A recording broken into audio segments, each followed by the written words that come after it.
Say no to everything that doesn't support your immediate goals. 41% of items that people put on their to-do list are never done at all. Wow. It's like a to-do list is the graveyard of, important but not urgent. And when you truly realize just how valuable a single minute is. I mean, money, we can lose it and make it back again. Our health, we can get sick and get healthy again. Time, once it's gone, it is gone. Time is life. The 15 secrets successful people know about time management. The productivity habits of 7 billionaires, 13 Olympic athletes, 29 straight-A students, and 239 entrepreneurs. You might not use all of them, but if you use 1, 2, 3, or 4 of them, I tell you, you're going to get a lot more out of your day. Anyone can make a big difference. Absolutely. We all have the same amount of time. Every single one of us has the same amount of time, but some of us squander it, some of us waste it, some of us don't make best use of it. It's my goal, my hope at the end of this episode that you'll be able to see just how much time you have in the day. And there's something in this episode that you'll be able to use to maybe get more out of your day. And that to me is a win. Absolutely a win in my book. Golden nugget number 1. Time is your most valuable and scarcest resource. Hey, 1440 is the number that can change your life. And that number is the number of minutes we all have in a single day. And while, most of the people that I interviewed, they're not all doing the same 15 secrets either. The common thread was that they always spoke about minutes and the value of time. And when you truly realize just how valuable a single minute is. I mean, money, we can lose it and make it back again. Our health, we can get sick and get healthy again. Time, once it's gone, it is gone. Time is life. And so, in 1 minute, for your health, you can bang out some push-ups or sit-ups or take a cleansing breath. For relationships, you can tell someone that you love them or that you're grateful for them. In business, it takes a minute to have a breakthrough idea. And once you truly understand that, all of a sudden, you're not going to let people steal your time with all those God-a-minute meetings or other trivial things. There's a certain number of minutes every single day that I have at my disposal, and so much of it is just wasted minutes. So if you start to capitalize on the time that you have, you'll realize, holy, I can get a whole bunch done. So golden nugget number 2, identify your most important task and do it first. The most important task, the MIT. Your MIT is, what is that project that is going to double the size of your business? What is that project that's going to get you the promotion or max out your bonus at work? And then break it down. It's like, what domino can I tip over today that's going to lean on the next one and the next one? And then we have to get in that discipline of scheduling time to work on our MIT first thing in the morning. Behavioral psychologist Dan Ariely talks about we are at our best for about a 2-hour window of time in the morning. We're at our cognitive best. But what do most of us do? We stroll in with, to work, we open up email, we start working on everybody else's MITs by answering their emails and all that stuff. Before we respond to text, before we listen to voicemails, before we do email, we should work on our MIT. Golden nugget number 3, work from your calendar, not a to-do list. Stop using a to-do list. I was asking all of these people, self-made billionaires, self-made millionaires, what is your number 1 secret to productivity? They could have said anything. And none of them mentioned a to-do list. I was about halfway through the interviews, and finally I started doing the follow-up. I'm like, well, what about your to-do list? Give me some advice. They laughed at me. They're like, to-do list? We work from a calendar. And as I did the research, it turns out 41% of items that people put on their to-do list are never done at all. Wow. It's like a to-do list is the graveyard of, important but not urgent. If you really want to get something done, pick a day, a time, and a duration, and then live from your calendar. Golden nugget number 4, to overcome procrastination, beat your future self. So we need to think about, all right, how's that future evil version of ourselves going to jeopardize our best intentions? And let's say we want to start jogging this week. We want to work out. Well, you know what? I know that my evil self is going to hit that snooze alarm. How do I fight back? I'm gonna put my iPhone. I'm gonna set that alarm, put on the other side of the room. So I got to literally get out of bed to shut it off. And that evil Kevin's going to say, oh man, I don't know where my workout stuff is. I'll work out tomorrow instead. Well, you know what? I'm going to beat that future version by putting my sneakers right at the end of my bed. In fact, I'm going to go to sleep in my shorts and t-shirt. So I just need to put my sneakers on and I'm dressed. Nice. So we just need to think about all the ways that we're going to procrastinate, all those excuses we're going to come up with, and try to beat them in the present moment. Golden nugget number 5. There will always be more to do. Back when I was a young and dumb entrepreneur, I was the guy who was just 8 hours a day wasn't enough. So I'd work 16 or 20. 5 days a week wasn't enough. I'd work 7. The girlfriend or eventually the wife would be like, hey, it's 6 o'clock. Dinner's cold. When are you coming home? Leaving the office in 5 minutes. Then it's an hour later. I'm still in the office. And, one of the things that I learned from interviewing all these people is they have this sense in their bones, like there will always be more to do. Andy Grove wrote, he was the founder and CEO of Intel. And he said, my day ends when I'm tired and ready to go home, not when I'm done, because I am never done. A manager's work is never done. There's always more to be done, more that should be done, always more than can be done. Maybe, maybe we've decided that we're going to work a 10-hour day or a 12-hour day or a 6-hour day. Whatever you decide, be intentional about it, and then realize you've allocated other minutes for your health, which is gym time. You've allocated other minutes for your relationship, including date night or time with your kids. Golden nugget number 6, always carry a notebook. Everybody I spoke to talked about carrying a notebook. Richard Branson has written about it over and over again. He says the single most important possession is his little notebook. That's how he built, the Virgin brand. There's all these people that I interviewed that just swear by this power of jotting down little notes, whether it's journaling or notes from meetings or words of wisdom from the books they read, but it just really changes their life. Yeah, and one of the things that David Allen always says that our minds are best used for processing different ideas, not to hold on to information. You'd be surprised when you start carrying around a notebook with you just how much information comes into your mind that you want to capture. Now, when you start capturing that information, you realize, holy crap, I've been holding on to so many good pieces of information and it's just been gone. I just lose it or I hold on to it and it just ruins the ability to allow your mind to free itself up to process new information, which is the best state for your mind to be in. Golden nugget number 7, control your inbox. To be honest, many of us use our email inbox and text messages and other social media apps as a form of procrastination, as a form of a little reward. It releases dopamine. It's kind of like pulling that handle on a slot machine. Is it going to be something good? And all of these companies out there and other people in our lives, they want our attention. And that's fine, but it can get in the way of our productivity. So the bottom line is, shut off the notifications on your phone on everything. It's okay to go to email or messages and all of that, but do it when you want to do it, not because someone else is calling you, kind of like Pavlov's dog, ringing a bell, and I'm reaching for my phone. I process email like anything else 3 times a day, morning, noon, and night.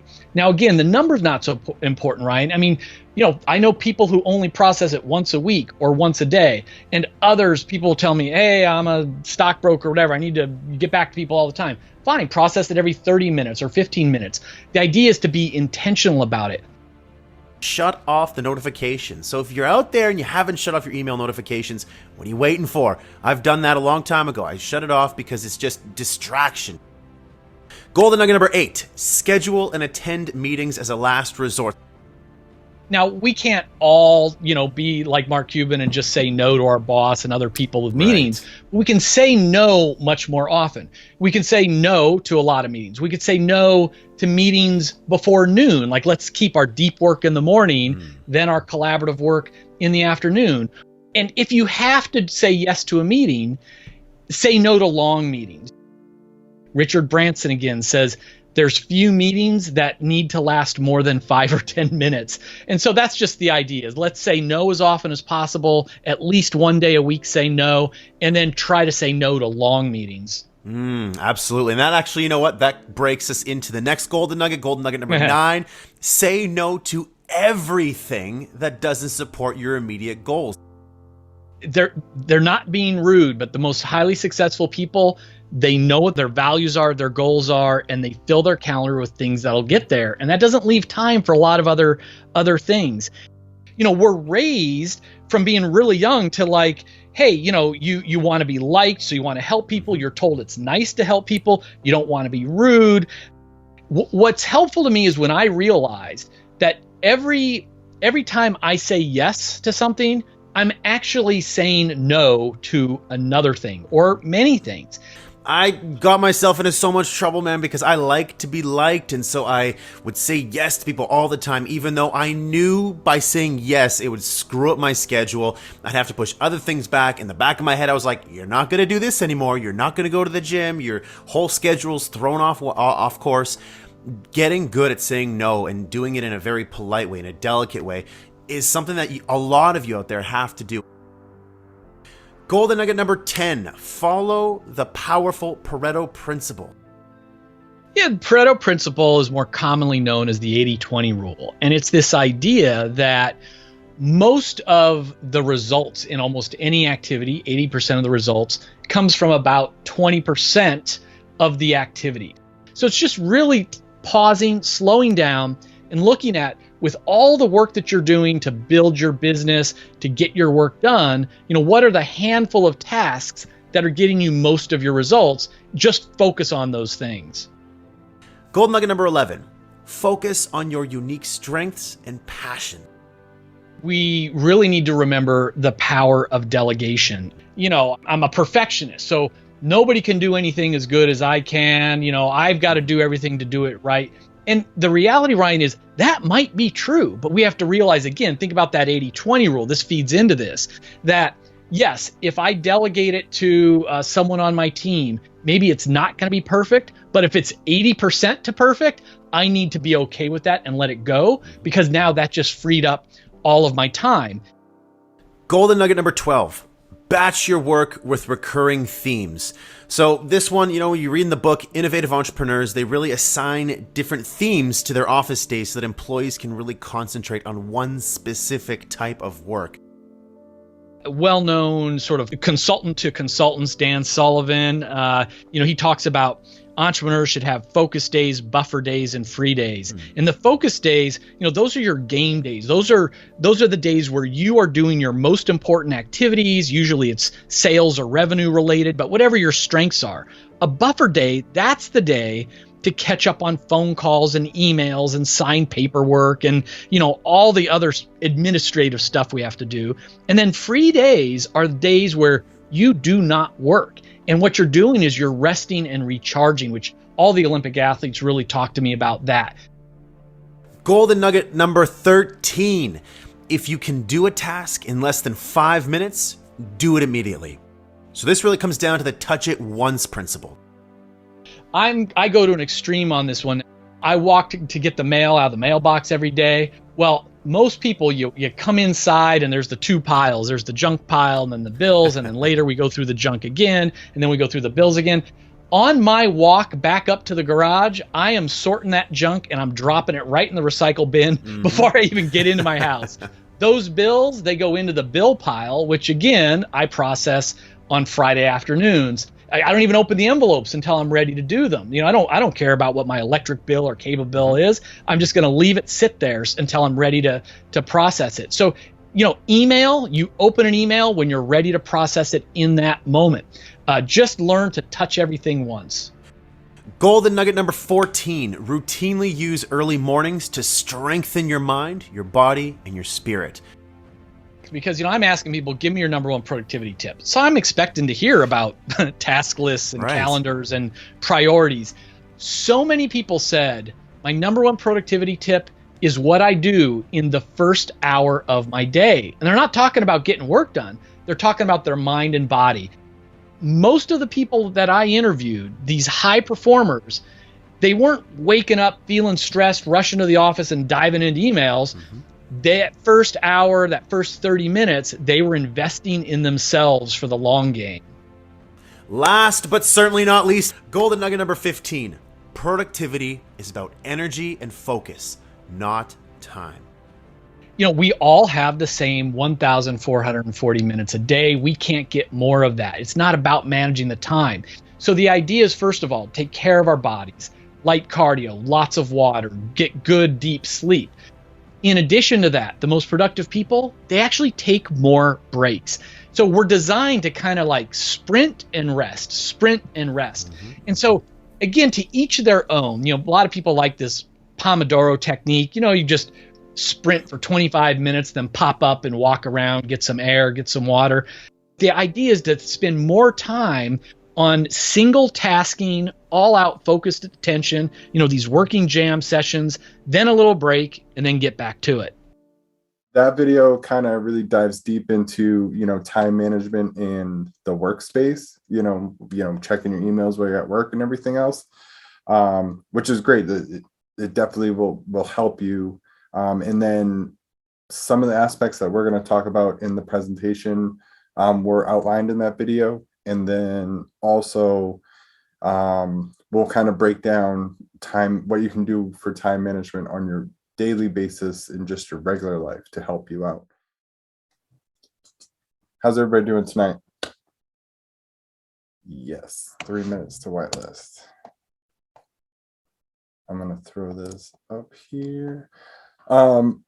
So real quick, so we're going to talk about time management, and on this week when I did this, I had this cash flow quadrant like popped in my head, so I wanted to do definitely cover the cash flow quadrant.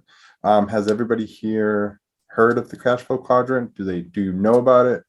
Do you know nothing about the cash flow quadrant? It's definitely good information to know, and we'll cover it. I mean, there's a lot of bigger, deeper information on it. We're going to cover the basics of it. And all right, now that we got the recording back, welcome to Millionaire Mindset Series 6. We're going to go over time management today. We're going to start out with cash flow quadrant. Like I was saying before, anybody that if you've heard of the cash flow quadrant, you know how important it is, and how, it definitely changed my mind when I first heard about it. I've always wanted to be a business owner, of some sorts, an investor, self-employed. Like, I've wanted to do those things, but I didn't know how. I've always, everybody in my family, for the most part, are all employees. And typically, if that's what you have grown up around, that's all you know. And that's just typically how you're going to go through life, is you're going to go through life as an employee. There's nothing wrong with that. Robert Kiyosaki, what he said, he's he wrote the book on cash flow quadrant. And he says, like, you can be rich in all four quadrants, or you can be poor in all four quadrants. So there's literally nothing wrong with which one you fall into right now, or where you're planning on going in the future. With all of us being into, Forex and crypto, typically we're going to at least fall into the investor portion of it. But like, if you're an employee and an investor, doesn't mean you can't make millions of dollars. So the cash flow quadrant is one of the key concepts of Kiyosaki's book, in the cash flow quadrant. It breaks all people into four categories based on their financial intelligence. The four types are employees, self-employed, business owners, and investors. So if we see, this is the four quadrants. What I wanted to do on this class is actually do a whiteboard.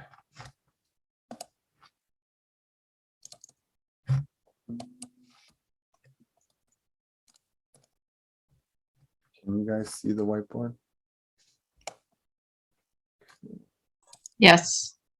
Let me find the The pen. Yeah, I'll put this up here. to erase that thing. Why is it? Technical difficulties. I will fix this real quick. All right. We're going to keep it there. Everybody sees the whiteboard though, right? Yes. All right. So you will typically see the quadrants as this is the E quadrant for employees. This is the S quadrant for self-employed. This is the B quadrant for business owners. And then this is the I quadrant for investors. So when you're an employee, you're working, you're spending your time, and that's how you're gaining your money. So you have a job. You are trading.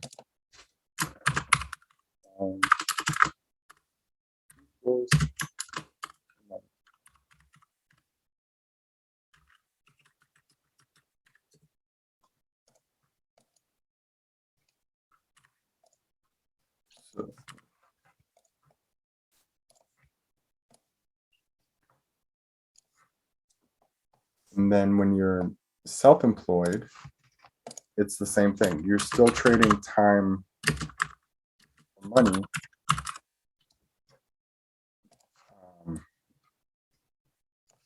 But when you're an employee, somebody else is basically making that schedule for you, right? I mean, you have a boss, they sit here and say, you know, this is your 40 hours a week, everything else. So you're trading that time for money. And typically,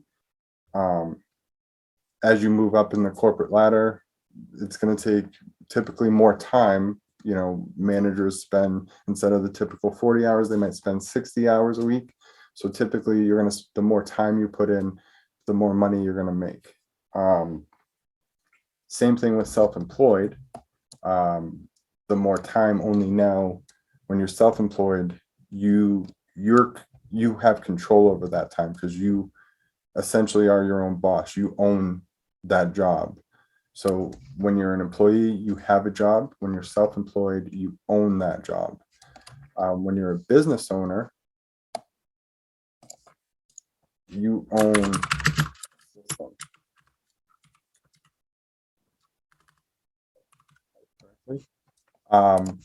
When you're a business owner, you own a system. So think about, you know, franchises. You know, you got, yes, rich dad, poor dad.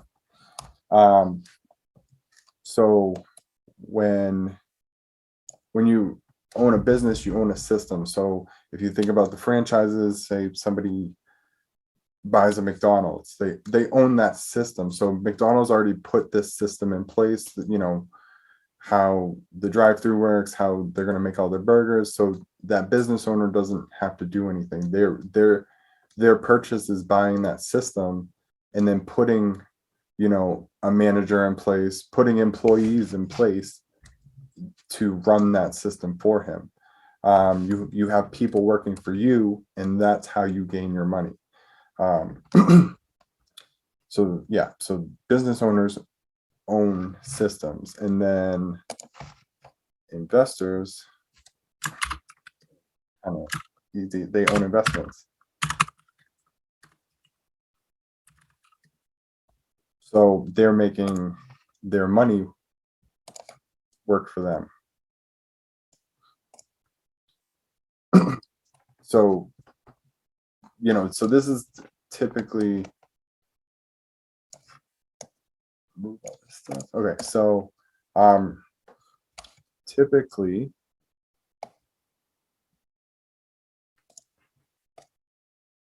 you're going, so what Robert Kiyosaki says is, I mean, not that you can't start out self-employed, an entrepreneur or whatnot, you can, but typically people are going to start off as employees, and then they're going to you're going to want to, you know, come self-employed at some point. The biggest thing though is you should become a business owner before you come down and become an investor. So, and the reason for this is once you're a business owner, you've already gone through a lot of the trials and tribulations. When you're a business owner, you most likely are going to have those setbacks. And you take that pride, and you're looking for the right managers, the right employees, the right, all those things. And when you find it, you eventually you'll know what you're looking for. It goes the same thing when you're an investor. You're going to want to find the things that are the best investments. I mean, that's how you're going to make money. So by being a business owner, you'll kind of already build those traits up to look for the right thing. It's part of the reason, like when I'm talking about, even the crypto stuff that we're doing right now, and investing in them, I want you guys to do the research on them so that you know what you're investing in, so you can make the right decision for you. Because just because a DeFi Defender says, hey, we put this out there and we think it's a good project, it might not be what you want to invest in. Before I did crypto and forex, I was starting to invest in some stocks and doing some research on how to invest in stocks and everything else. And I kept continually hearing the same thing. You want to invest in things that you feel something for. So I always use the I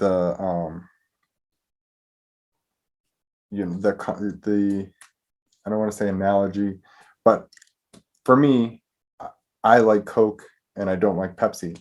So when I'm investing in stocks, I would not invest in Pepsi. It's a great stock, don't get me wrong, but I feel something for Coke because that's what I prefer. I like Coke products. I like Coke. So that's how I would look at the things that I would invest in. When I'm a gamer, so I would invest in gaming companies, because that's or computer software companies that are building video cards for computers, because that's something that I can relate to. So what that does when you're choosing the right things to invest in is, say something, say that something is on a pullback, that it's pulling back on you, and maybe you're at a loss right now or whatnot. By it being something that you believe in, you're going to hold on to that, and you're going to believe in that that company or that crypto or that forex trade because you believe in it, rather than selling and taking that loss. If you believe, you're going to do more research into it, you're going to enjoy reading about it because it's something that you enjoy yourself already.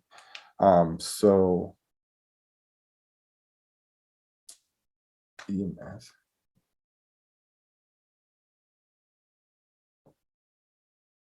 Right. Yep. So that's something that about, Val. So you buying that makes sense. You know what I mean? So you continue on that. Going through my notes. So yeah. So also the ENS quadrants are the most taxed. So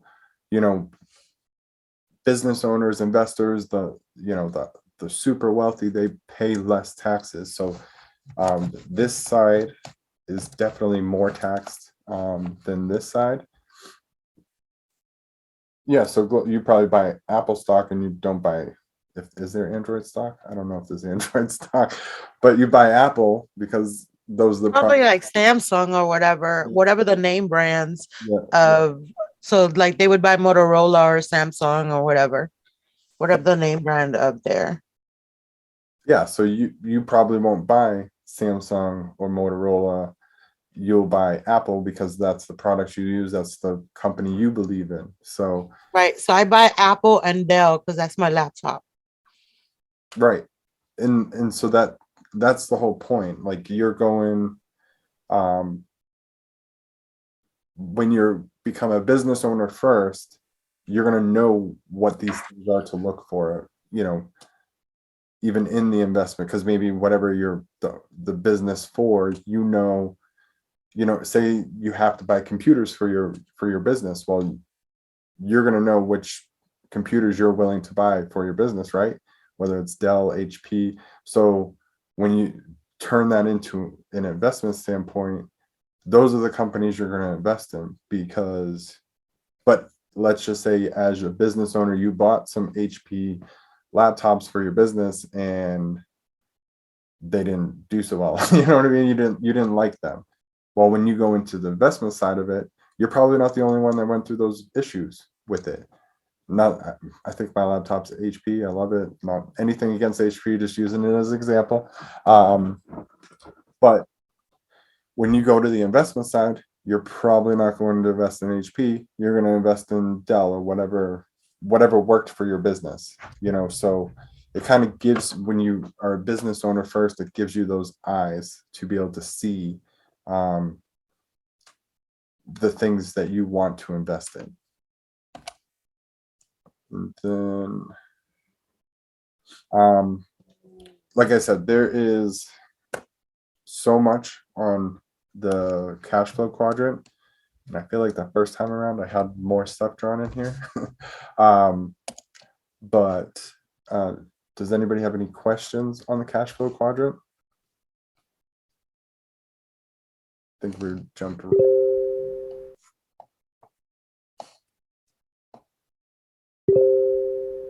right into the presentation again.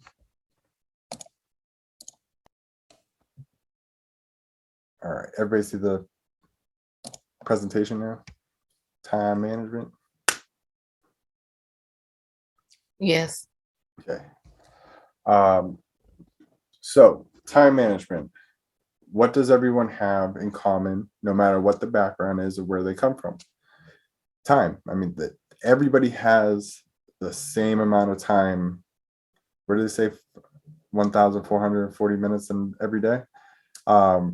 Everybody has that same amount of time. And when I came up with this subject to talk about, first off, it was because I just noticed I spelled management wrong.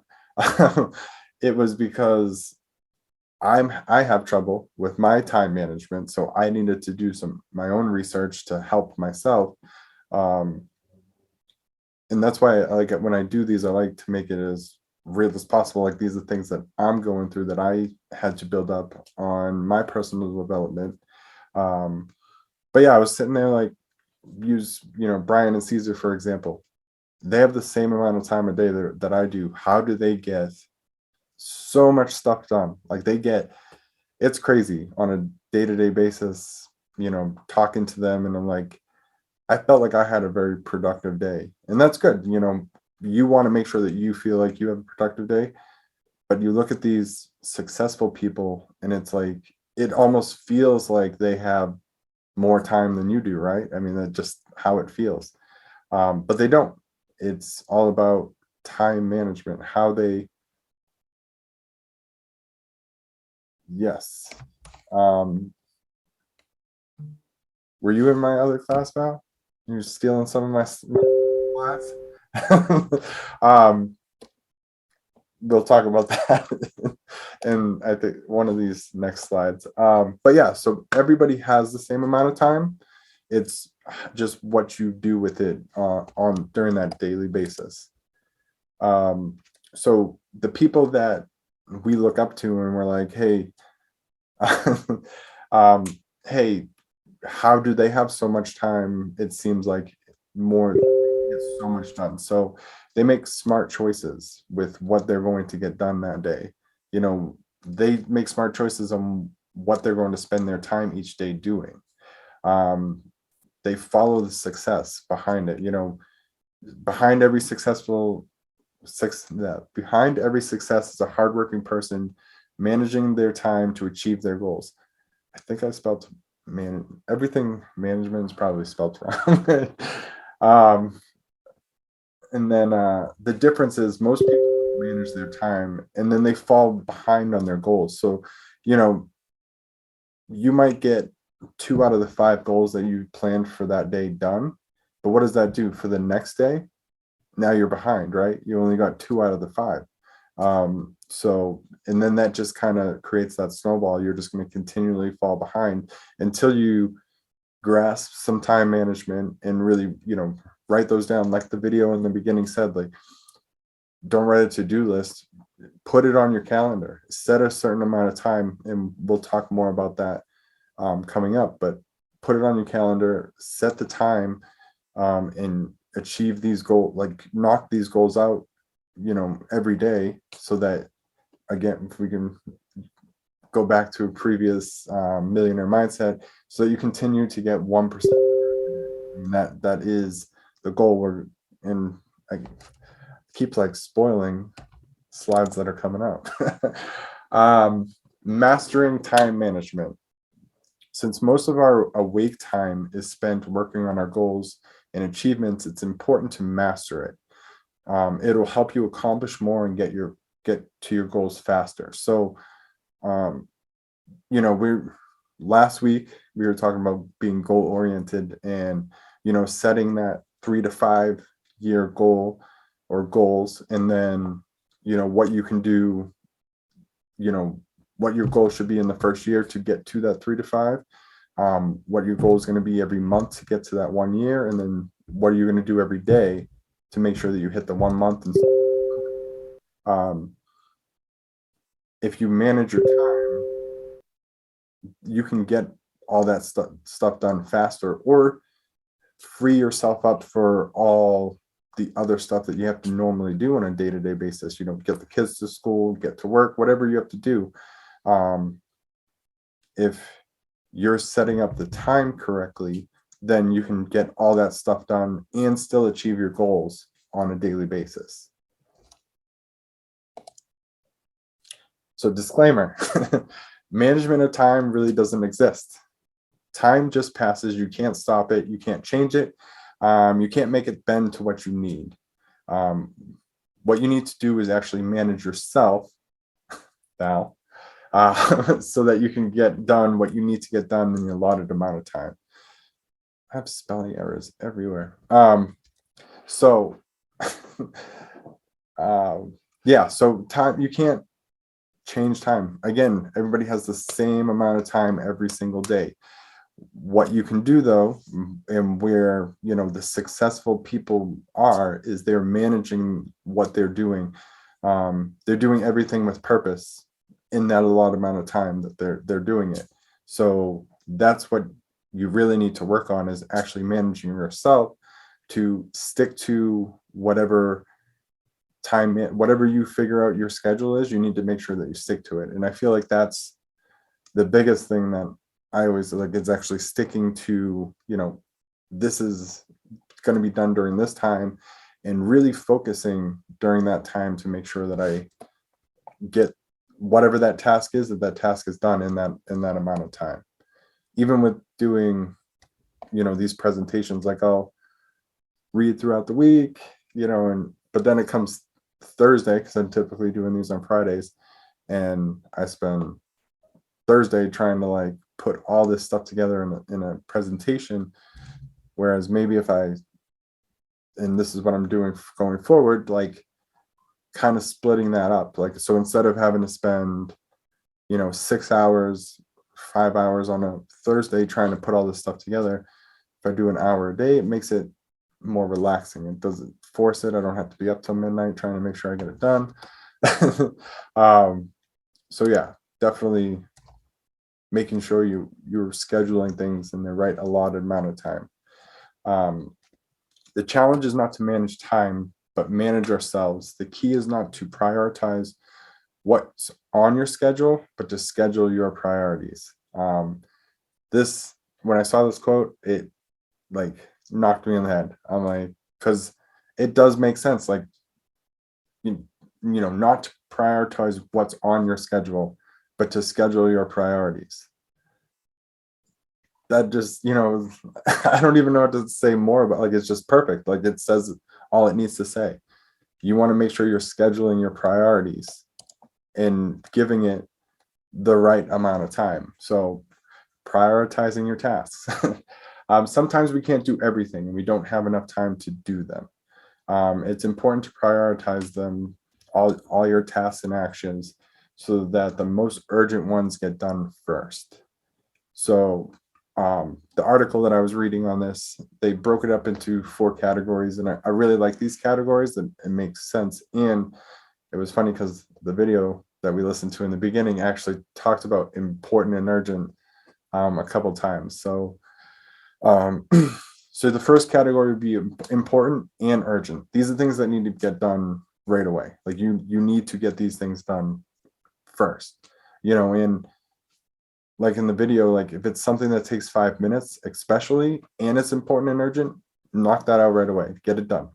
So then you can move on and you can feel better already. Like, oop, 3 tasks done, my important urgent stuff's done in the first hour of my day of getting stuff done, and it just that release off your shoulder. You don't have to worry about those things.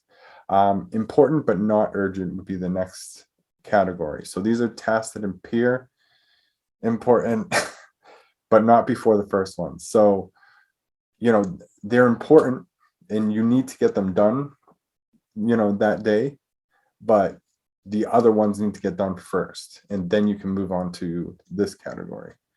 The next one is urgent but not important.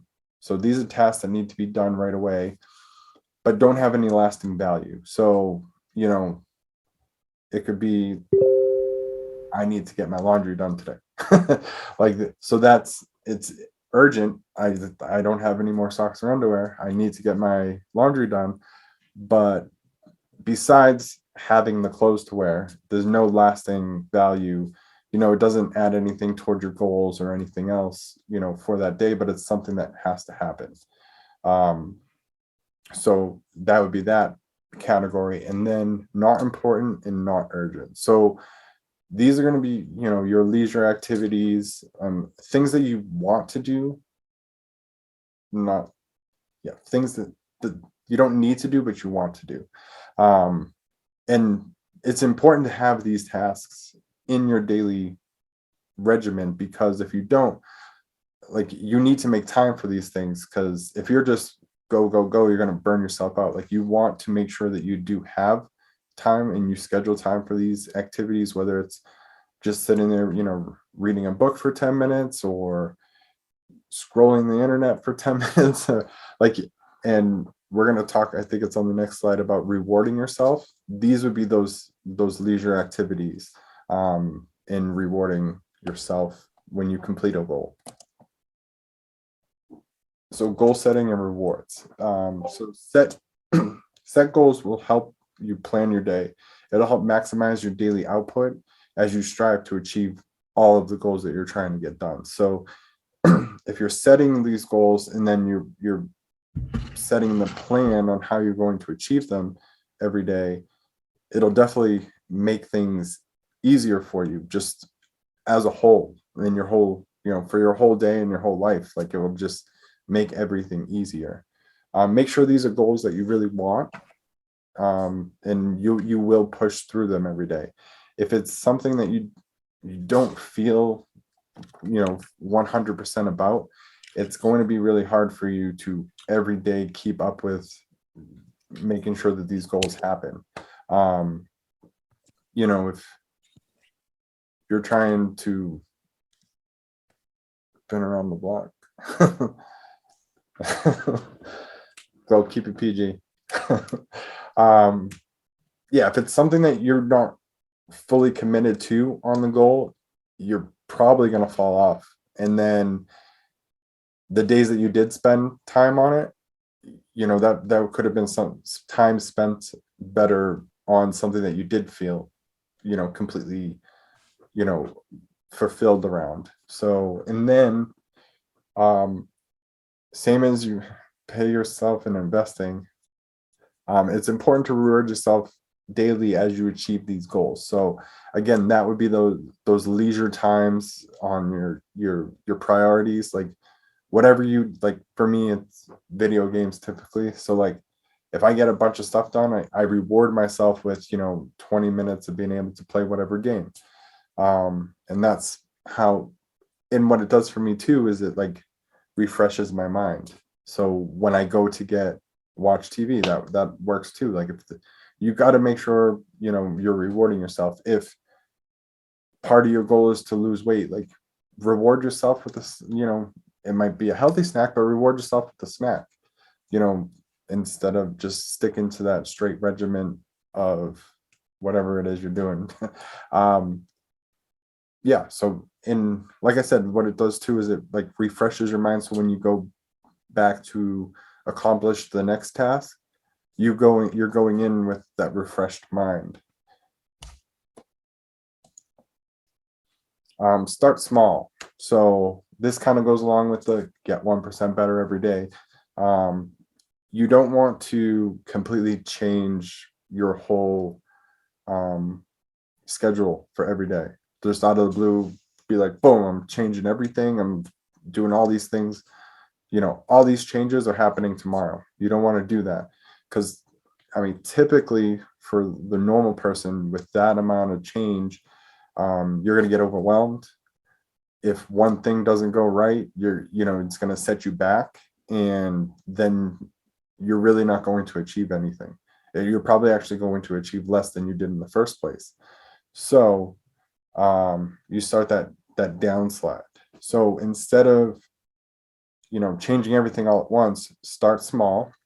I did this little diagram. So start by waking up 10 minutes earlier, and then also on top of it, cut down 20 minutes of social media. So sometimes I spend I don't even know, hours a day. So out of that hours a day on social media, cut out 20 minutes, just 20 minutes. You're not changing it completely. You're not completely cutting it out all at once. That gives you 30 minutes each day, to read up on the things you're working on, to read personal development, to, if you're trying to lose weight, that gives you 30 minutes to go work out, or, maybe you're not trying to lose weight. Maybe you're just trying to bulk up and gain muscle, whatever it is. Get we're going into winter. Maybe you want to get the summer bod going, start working on it now. That gives you 30 minutes every day to do, to add to yourself. And that's 2 hours and 10 minutes every week. That's a good amount of time. And that's just Brian, what is up? But yeah, so that's 2 hours and 10 minutes every week. That's time that starts adding up, and that's just the start. That doesn't mean that after the first week, maybe you cut out another 20 minutes of social media, or because you've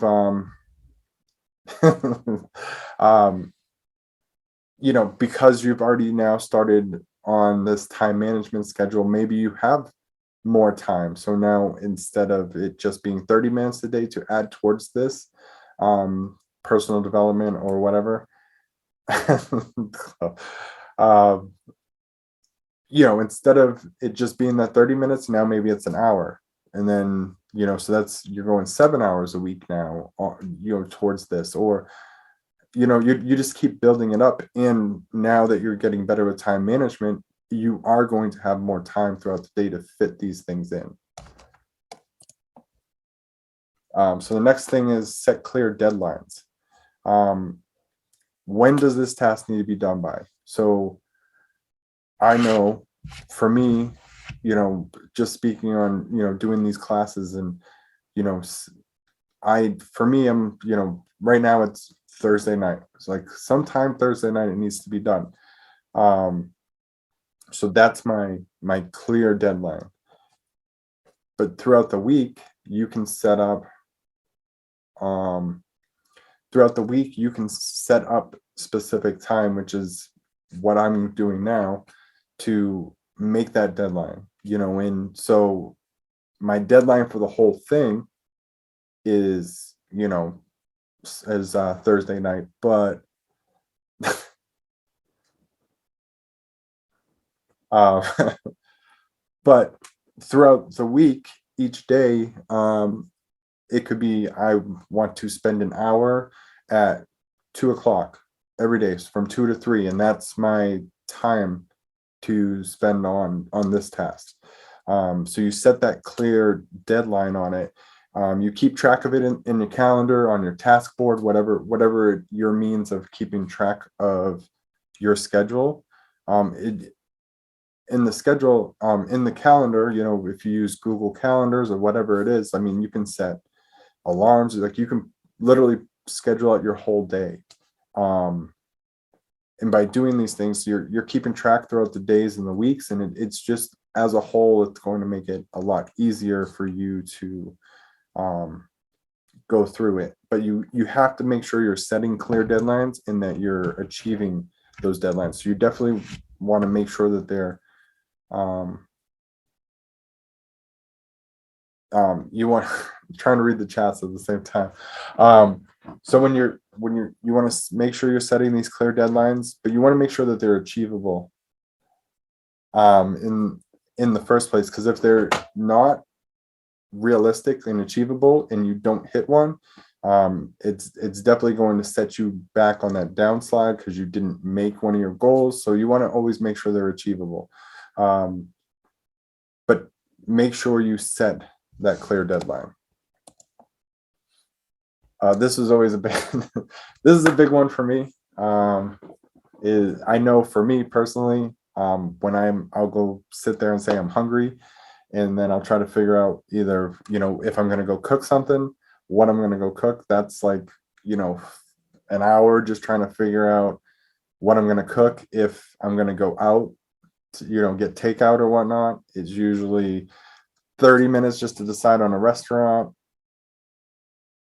So I use DoorDash too, and I literally scroll through and I'm sitting there trying to pick a restaurant.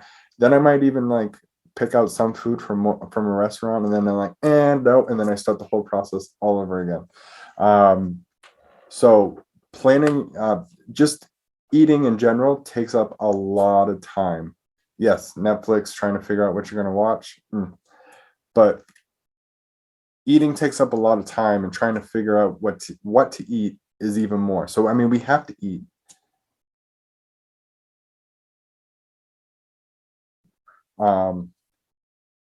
Yeah, I'm trying to read the chats. Stop. We have to eat. So, but we already know. So that's going to take up time. You can make what you're going to eat take up less time on your schedule, and then again, that just frees up more time for everything else. So something I like to, food themed days. So you could do like fish every Monday, Taco Tuesday, salads on Wednesdays. Like, so you already know what the food is going to be that day. That cuts down a lot of time just in that. Now it's just, what sides you're going to put, how you're going to cook the fish. You know what I mean? There's a lot of that, but you already know what the theme of that day is. So you can save an hour a day by scheduling your meals. When you're cooking, you can plan your meals out on Sunday for the week. You can even do meal prep. I know a lot of people that do meal prep. So they'll cook, a bunch of different foods on Sunday, put them in containers, they put them in their fridge, and this is the meals that they're having for the week. So that saves a tremendous amount of time. A lot of stuff with time management is, you might spend a lot of time, scheduling out your week, like putting what you're going to do that week in your calendar. It might take you some time on a Sunday to do that, to schedule out your week, but what that does is it saves you tenfold in the long run. Same thing with, doing meal prep or scheduling your meals Sunday for what you're going to eat for the week. It's going to take you some time on Sunday to do it, but it's going to save you so much more time throughout the week. If you're doing takeout, what you can do is you can set at the beginning of the week, you can set a short list of restaurants that you're willing to do takeout from that week. What that does is that stops the scrolling on DoorDash or going through, trying to figure out what you're going to eat, you have these 5 or 6 restaurants that you're going to eat from that week. And that's what you have to choose from. That'll cut down a lot of that time. And, food, again, it's you have to eat. It's going to take up time, but these are some tips that can help you, cut down how much time it really needs to take. Multitasking. So on the articles that I was reading, they did not like multitasking. I don't necessarily feel the same way, but I did like what they said about it. I definitely believe multitasking is a good trait to have if you can do it correctly. So when you're multitasking, so they said not to multitask at all. What I say is try not to have to multitask. Chloe can multitask. Multitasking can cause you not to put 100% focus on whatever one goal you're trying to achieve at that time. By splitting up your time between multiple things, that could cause you to complete things at lower standards than you're meaning to. So it can actually slow you down, and you can miss some important things in whatever you're doing. So my advice when you're trying to multitask is, because when you're multitasking, your brain is split up into multiple things, and you're trying to get all these 2 or 3 or 4 things done at the same time. If you're gonna multitask, my advice would be to at least try to make sure that the 2 things that you're doing at the same time have some relevance to them, so that your brain isn't having to split up so much power in thoughts onto 2 totally different subjects. Again, what that'll do when you're doing that is you're not really focused on either one of the things that you're trying to get done, and it'll slow you down. And like you said, like you have to triple check your work. What does that do? That slows the whole process down, right? So if you are going in one goal at a time, one task at a time for the day, you might double check, you might even triple check. You know what I mean? If that's just built into the time and that's your personality, that's what you're going to do. But you might not have to, because you spent that hour, that 30 minutes completely focused on that task and getting it done and knocked out. Like clearly when I was doing this presentation, I was probably multitasking. That's why there's all the spelling errors in it.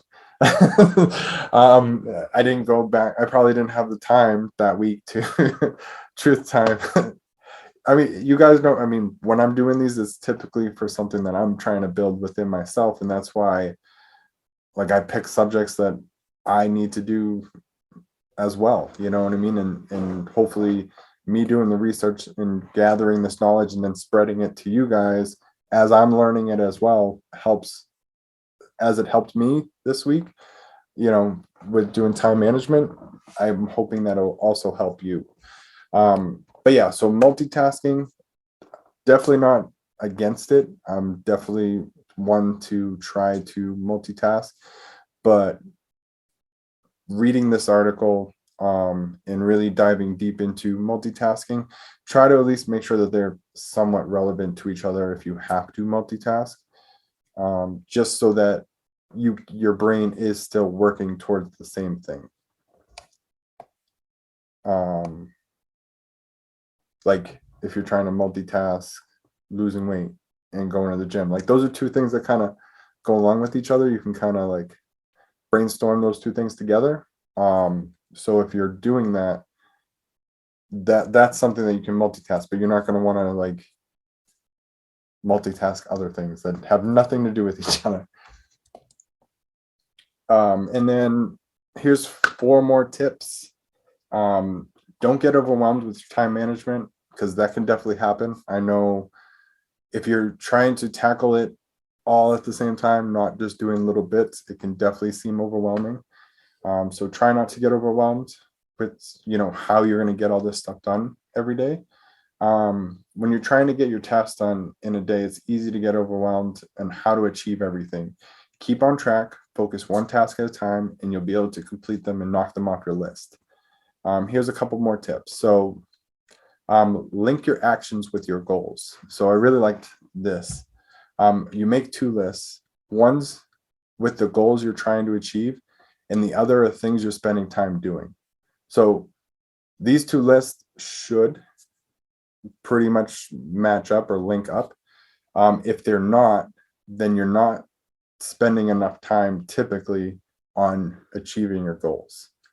And it could be, kind of the video in the beginning said, like, if somebody's not adding value to your goals and your tasks every day, then you got to have that in your mind. So if on your list it's spending time with somebody that's not adding value, then maybe you got to assess that yourself. And I mean, you got to make time for, like, there is a time and a place, but maybe it's not as much time. Like, I know that I have certain friends that it's like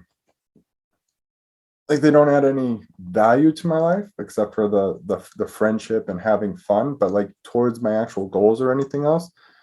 So I know that I can't spend a majority of my time with them because I'm not going to be able to achieve what I need to achieve if I am spending a majority of my time. So I have to keep that. So in my list in the first place, before I realized that, it might be, I'm spending Friday, Saturday, Thursday nights with this group of friends, that doesn't line up with the goal list, so instead of it being Thursday, Friday, Saturday, it might be Saturday, you know what I mean? Because I need Thursday and Friday to make sure that I'm getting these lists done, these tasks and everything done.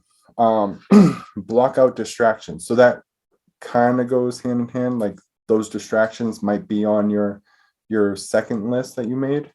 When you're in the space to complete your task, put your phone away, turn off those notifications, create this workspace. So that's what I've done, like, where I've kind of created my home office. Like, I'm going to get stuff done when I'm sitting in this chair.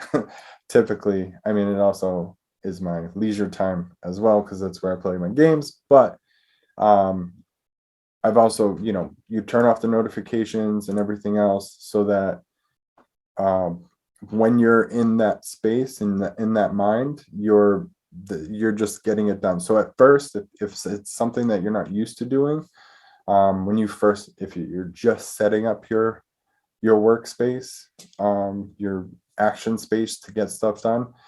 I know for me, it was definitely hard. Like, when I went from having a job to doing this full time, setting up that space, like, it was still hard to sit here and go, like, I work from home, I work for myself,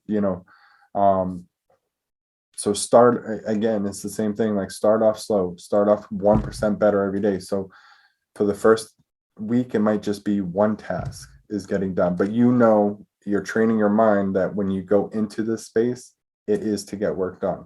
So just work at it one at a time. And definitely block out the distractions. Like, I mean, my phone's always on vibrate because I don't want to be distracted with notifications, but definitely when I'm trying to, when I'm trying to get a specific thing done, like, even on my computer, I will close out, all my internet tabs for whatever else I was doing, or I will start a new browser and just have what I'm working on that browser for that time, so that I'm not distracted with, trading view charts and, PooCoin charts and everything else. Like, whatever I'm working on is what I'm doing at that time. Schedule your day ahead. So waking up not knowing what you have to do can cause you to miss things within that day. So we were saying that in the food tab, spending 30 minutes to plan your next week will save you so much time. So you have to schedule that in though. You have to make that time management, that on Sunday at 6 o'clock, at night, that's your time that you're spending the next 30 minutes planning out what you need to do for the next week. And by doing that, like it's saying, like when you wake up, you're going to know what you need to do that day. And, you already spent that time to schedule it out. So it's going to save you so much more time in the long run. Take breaks and unwind before bed. It's super, super important. Like you can sit there and spend all day, every day, achieving these goals. And can it help? Yes. Will it get you to the point where you're burnt out? Probably yes, because you're spending so much time. So make sure you're taking breaks. Make sure you're spending time. We talked about it last week with being goal oriented. Make sure you're setting time for your family and your friends. Like that is important. So and definitely take breaks, 15-minute breaks to just let your brain relax. And then don't go to bed worried about the next day. If you've already planned, you took that 30 minutes to plan out your week, you don't have to stress and worry about the next day. I have a good tip on that one. When you go to bed and your mind is racing, like I have a notepad next to my bed. So whatever's in my head, like, oh, I have to remember to do this tomorrow. But in your head, you're like, okay, I can't forget. So now what I do is if there's something racing in my head, I just write it down. So that way I can dump it out of my brain. So I don't have to keep thinking about it. Right. I mean, that's perfect. Like, and goes along with the video, like, keep a notepad with you at all times. And it can definitely help you for that fact, before you're going to bed. Like you might be like she said, like your brain is racing on whatever this object is that you're worried about. If you write it down, there's no need for your brain to race about it anymore. It's written down.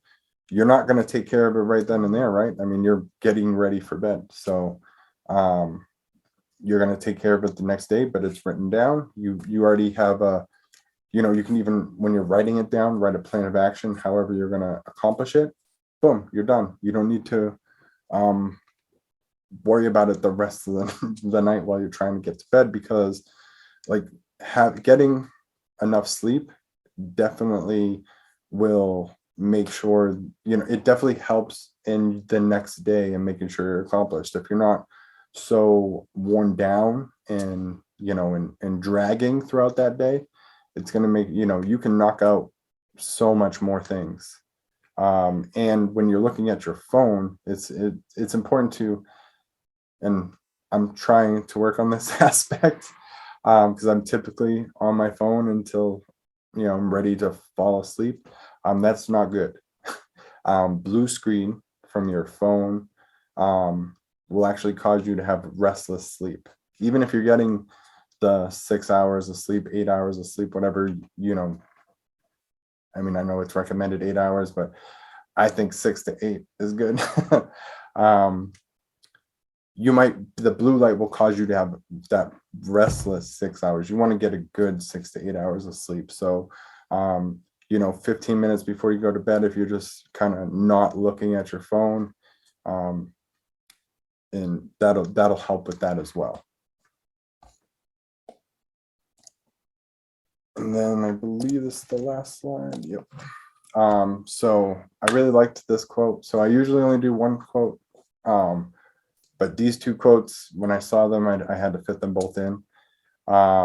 So efficiency is doing things right. Effectiveness is doing the right things. So you want to make sure you're efficient and that you're effective, because we want to make sure that we're doing the right things and then we're doing things right. So the tongue twister. But yeah, so make sure we're efficient, make sure we're effective, and that'll make sure, and then on top of it, make sure you're doing everything with purpose. That'll help you with your time management if you're doing these 3 things. But yeah, other than that, does anybody have any questions on time management? Anything that you want to throw in on time management? Any, things that could help, things that you've already maybe been doing that can help everybody else, like writing down stuff before bed?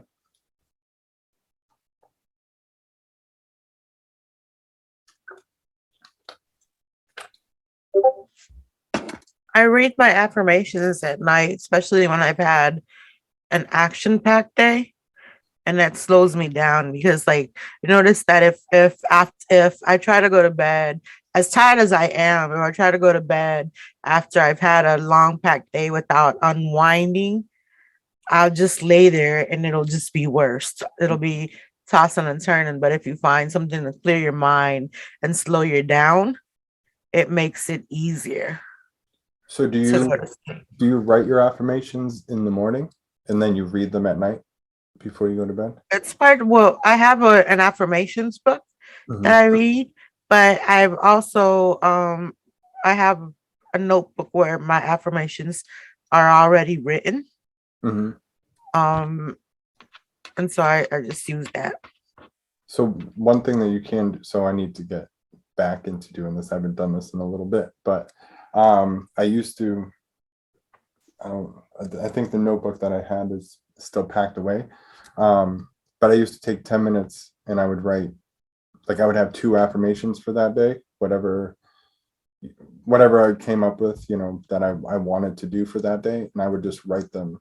I would take, 5 minutes and write a full page and just keep writing the same 2 affirmations over. So you could do that and then reread them at night before you go to bed if you wanted to. That's a good idea. Physically writing them down every day, definitely, like that's what I would do to, like, it would pump me up. Like, I'm going to be I am a successful trader. That was my, one of my affirmations. And then I would, whatever other affirmation, but it just helps train that mind. And that's, a healthy, good mindset. I mean, that's why we're doing this. So,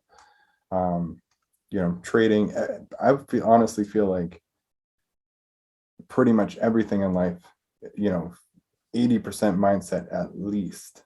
And if you can go into anything in life with, that positive, healthy mindset, you can get through anything. So, Julie asked, prior sessions. So, this whole series is going to be in the back office. I know Brian's working on it right now. Well, not this second because he's on a business trip, but we have had a couple of meetings and everything else on how we're going to do it. So they're all ready to go in there, but we're trying to work on, because we have homework that we're trying to implement on the Millionaire Mindset. So anybody that was not on last week was being goal oriented. And so what we're doing for homework for that one, which is going to be submitted for next Friday, because this Friday we're doing Millionaire Mindset today because we're not doing one on Friday. But yeah, so the homework's going to be so we're going to implement it somehow into the back office where you can just submit it there. But it's going to be 3 goals, 3 to 5 years out. So whatever your goals are for 3 to 5 years out, and then what you can do on, a daily or a weekly basis to get you towards your goals. So remember, we're working on getting, 1% better every day. So just what can you do to be 1% better and 1% more toward your goal every day? Before we stop the recording, does anybody have any questions or comments on time management?